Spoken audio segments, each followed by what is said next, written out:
Thank you very much. شكرا جزيلا. Please. تفضلوا رجاء.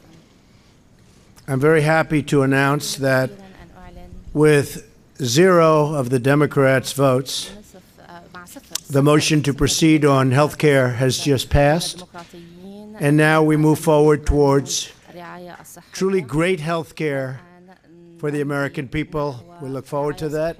This was a big step. I want to thank Senator John McCain, very brave man. He made a tough trip to get here and vote. So we want to thank Senator McCain and all of the Republicans. We passed it without one Democrat vote. And that's a shame, but that's the way it is. And it's very unfortunate. But I want to congratulate American people because we're going to give you great health care. And we're going to get rid of Obamacare, which should have been frankly terminated long ago. It's been a disaster for the American people. Thank you very much. Good afternoon, and thank you all for being here. It is my honor to welcome Prime Minister Al-Hariri of Lebanon to the White House. The Prime Minister and I have just concluded an extensive conversation about the challenges and opportunities facing Lebanon and its neighbors. Lebanon is on the front lines in the fight against ISIS, Al-Qaeda, and Hezbollah. The Lebanese people of all faiths are working together to keep their and you know this, and we've been discussing this at great length, their country safe and prosperous. They love their country, and they're going to keep it safe and prosperous. Mr. Prime Minister, I want to commend you and your people for standing up for humanity in a very troubled part of the world. The ties between our two countries stretch back more than a century. Long, long relationships. In 1866, American missionaries founded the American University of Beirut. Now, more than 150 years later, and with ongoing American support, this university continues to educate generations of leaders in the region. Today, our two countries seek to strengthen our relationship in many ways, including the pursuit of stability, mutual prosperity, and peace. What the Lebanese armed forces have accomplished in recent years is very impressive. In 2014, when ISIS tried to invade northern Lebanon, the Lebanese army beat them back. Since that time, the Lebanese army has been fighting continually to guard Lebanon's border and prevent ISIS and other terrorists, of which there are many, from gaining a foothold inside their country. The United States military has been proud to help in that fight and will continue to do so. America's assistance can help ensure that the Lebanese army is the only defender Lebanon needs. It's a very effective fighting force. Threats to the Lebanese people come from inside as well. Hezbollah is a menace to the Lebanese state, the Lebanese people, and the entire region. The group continues to increase its military arsenal, which threatens to start yet another conflict with Israel, constantly fighting them back. With the support of Iran, the organization is also fueling humanitarian catastrophe in Syria. Hezbollah likes to portray itself as a defender of Lebanese interests, but it's very clear that its true interests are those of itself and its sponsor, Iran. I've repeatedly emphasized that Syria's neighbors in the Middle East must take responsibility for helping Syrian refugees until they can return home and rebuild their country. The Lebanese people have led the way, accepting more Syrian refugees per capita than any other nation. It's not even close. I want to thank the Prime Minister and the Lebanese people for giving shelter to those victimized by ISIS, the Assad regime, and their supporters and sponsors, and pledge our continued support to Lebanon. Since the start of the Syrian crisis, the United States has helped Lebanon support Syrian refugees with clean water, food, shelter, and health care. Our approach, supporting the humanitarian needs of displaced Syrian citizens as close to their home country as possible, is the best way to help most people. America is proud to stand with those who have the courage to stand up to terrorism and take responsibility for affairs in their own region. The reliance and resilience of the Lebanese people in the face of war and terror is extraordinary. We honor the citizens of Lebanon who are working to secure a future of peace, stability, and prosperity for their children. Mr. Prime Minister, I'm grateful that you're here today. It's a big day in our country because of the vote that you just heard about. We stood and watched the results on television before coming out, and you found it very interesting, I hope. Yes, I did. And very important. I look forward to working with you to strengthen our partnership and the enduring friendship between the American and Lebanese peoples. Thank you very much, Mr. Prime Minister. Thank you. Good afternoon. I had the honor and the pleasure to hold a very good meeting with President Trump. I appreciate his leadership and the United States leadership in the world today. We discussed the situation in our region and the efforts we in Lebanon are making to safeguard our political and economic stability while combating terrorism. I thank President Trump for his support to our army and security agencies, as well as his support to UNIFIL maintaining peace and stability along our southern border, where our government is committed to the United Nations Security Council Resolution 1701, as well as all resolutions. We also discussed the pressures Lebanon is facing as a result of 1.5 million Syrian displaced in our country. I outlined to President Trump my government vision for dealing with this crisis with the support of the international community. We also discussed economic prospects in Lebanon and our government's effort to jumpstart inclusive economic growth with a particular emphasis on job creation. I thank President Trump and the United States of America for their support to the Lebanese people, striving to keep their country a model of moderation, dialogue, coexistence, and democratic governance in our region. Thank you. Thank you very much.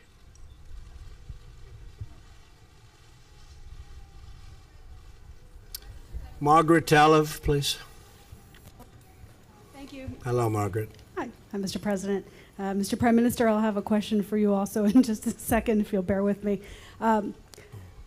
You spoke earlier today at the Wall Street Journal. We've all seen those comments, but I think everybody here probably is hoping that you could talk a little bit more about this. You have called your Attorney General beleaguered. You've criticized his decision to recuse himself on the Russia matters. And your kind of catchphrase or motto before the White House was "you're fired." So I'm wondering if you would talk to us a little bit about whether you've lost confidence in Jeff Sessions, whether you want him to resign on his own, whether you're prepared to fire him if he doesn't, and why you're sort of letting him twist in the wind rather than just making the call for him. Thank you. Well, I don't think I am doing that, but I am disappointed in the Attorney General. He should not have recused himself almost immediately after he took office. And if he was going to recuse himself, he should have told me prior to taking office, and I would have quite simply picked somebody else. So I think that's a bad thing, not for the president, but for the presidency. I think it's unfair to the presidency, and that's the way I feel. Thank you. Thank you. Mr. Prime Minister, could you tell us what you think about the Saudi-led blockade of Qatar? This is something that has been of great concern to the U.S. also in terms of resolving. Do you think that Qatar is doing enough on on terror? And if so, would you like to see President Trump increase the pressure on the Saudi coalition to ease its blockade? And Mr. President, if you would give us any more of your thinking on going forward the path with Attorney General Sessions and maybe your timeline for making a decision, that would be great. Thank you. You don't give up. That's okay. Thank you. I think there is an effort by the Kuwaitis. They're leading this effort. I think they made some progress. We believe that dialogue is the best way in improving this relationship between Saudi Arabia and Qatar. I believe that maybe the United States also could help in this in solving this issue in the Gulf. Denise. I have one question for the President and also for Prime Minister. Congress introduced additional sanctions against Hezbollah last week. What is your position towards these sanctions and on the role of Hezbollah is playing in the region and Syria? I'll be making my position very clear over the next 24 hours. We're going to see what is exactly taking place. I have meetings with some of my very expert military representatives and others, so I'll be making that decision very shortly. Okay? And about his role in Syria and the region. Whose role? Hezbollah's role. I'll be talking about that tomorrow. Prime Minister, ماذا سترد الحكومة اللبنانية على طلب الكونغرس الأمريكي بشأن العقوبات على حزب الله؟ نحن لطالما تعاوننا بأي موضوع من الفرض علينا عقوبات أو على البنوك اللبنانية وتعاون بين المصرف لبنان وهذه العقوبات، نحن حنستكمل يعني هذه التعاون. نحن عم نقوم باتصالات بالكونغرس كمان، أيضا حيكون عندي عدة جولات بالكونغرس لحتى نقدر نوصل إلى تفاهم بالنسبة للريزولوشن اللي طالعة بالكونغرس. شكرا. Blake Berman, thank you.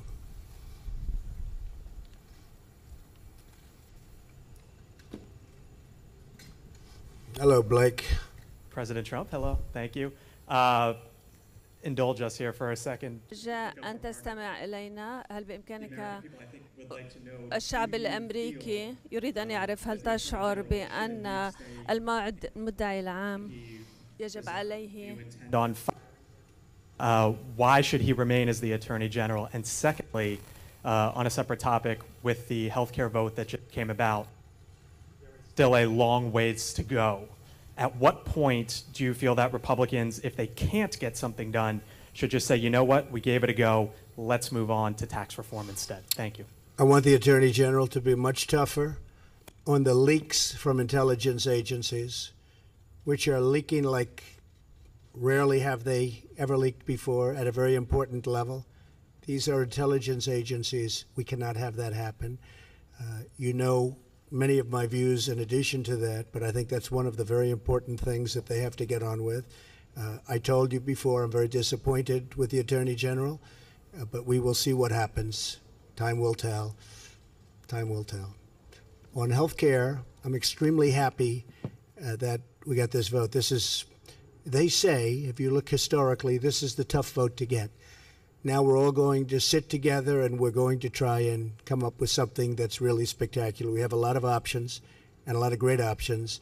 And the Republican senators really went out there. It's not easy when you have 52 senators and you have a block of 48 voting against you. No matter what it is, no matter how good it sounds, it's very hard to get the kind of numbers that we got. We ended up with 51 votes, 51 to whatever. I don't know what it is. Yeah, 51 to 50. So we had two Republicans that went against us, which is very sad, I think. It's very, very sad for them. But I'm very, very happy with the result. I believe now we will, over the next week or two, come up with a plan that's going to be really, really wonderful for the American people. Obamacare is a disaster. It's failing on every front. It's too expensive. It gives horrible coverage. It was gotten by a lie 28 times. It was a lie. You can keep your doctor. You can keep your plan, all lies, and the people are sick of it. And we're going to come up with a great health care that satisfies the needs of the people that we serve, which is the people of the United States. I will say, and I said it right at the beginning, health care is always difficult because you have to weed a very, very narrow path, like a quarter of an inch wide, right down the middle. And if you go a little bit too far right, you lose 3 people on the left. And if you go a little bit too far left, you lose 5 people on the right. It is a very, very complex and difficult task, but it's something I actually know quite a bit about. I want to just thank some of the Republican senators who were really fantastic in getting us here, particularly John McCain for making the trip.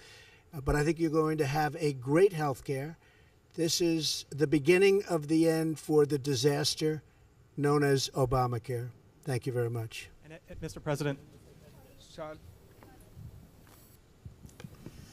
Mr. President, how can the United States help Lebanon cope with the massive number of refugees, of Syrian refugees, and is there a way you can help facilitate the refugees' return to their home country? Well, we are helping, and one of the things that we have made tremendous strides at is getting rid of ISIS. We have generals that don't like to talk, they like to do, and we were with General Mattis last night, and the success they've had against ISIS is extraordinary. We've made more progress in the last 4 or 5 months than previous, really, I could say the previous administration made in 8 years. And then we have to see what we have to see. But I will tell you, ISIS in Syria, ISIS in Iraq, ISIS in other locations, we have made tremendous strides. Our military is an incredible fighting force. And as you know, I let the commanders on the ground do what they had to do. Before, they used to have to call in this beautiful house and speak to people that didn't know what was happening, where they were, what locations, practically probably never heard of the countries they were talking about or the towns. I let the generals do what they had to do. And we have made tremendous plans. We were discussing it just before. We have made tremendous gains with respect to ISIS in Syria, Iraq, and other places. Thank you. Thank you. Dr. Rais, Assad? I'm not a fan of Assad, okay? He will tell you that because we hit 58 out of 58, or you could even say 59 out of 59 when we launched the Tomahawk missiles. No, I am not a fan of Assad. I certainly think that what he's done to that country and to humanity is horrible. So I have been saying that for a long time. I am not somebody that will stand by and let him get away with what he tried to do. And he did it a number of times when President Obama drew the red line in the sand.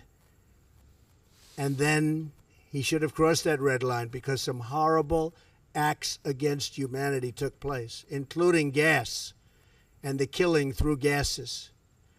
That was a bad day for this country. And I'd go a step further that had President Obama gone across that line and done what he should have done, I don't believe you'd have Russia, and I don't believe you'd have Iran to anywhere near the extent, and maybe not at all, in Syria today. Okay? Thank you very much. دولة رئيس السؤال لك كمان حكي كثير عن خفض الميزانية ميزانية الدعم الأمريكية للبنان بعد اللقاءات اللي عملتوها هل أنتم مطمئنين لاستمرار هذا الدعم خصوصي للجيش اللبناني؟ نحن مطمئنين إن شاء الله وكان في حوار واضح وصريح مع فخامة الرئيس وإن شاء الله الدعم للجيش اللبناني حيكمل مثل ما كان بإذن الله.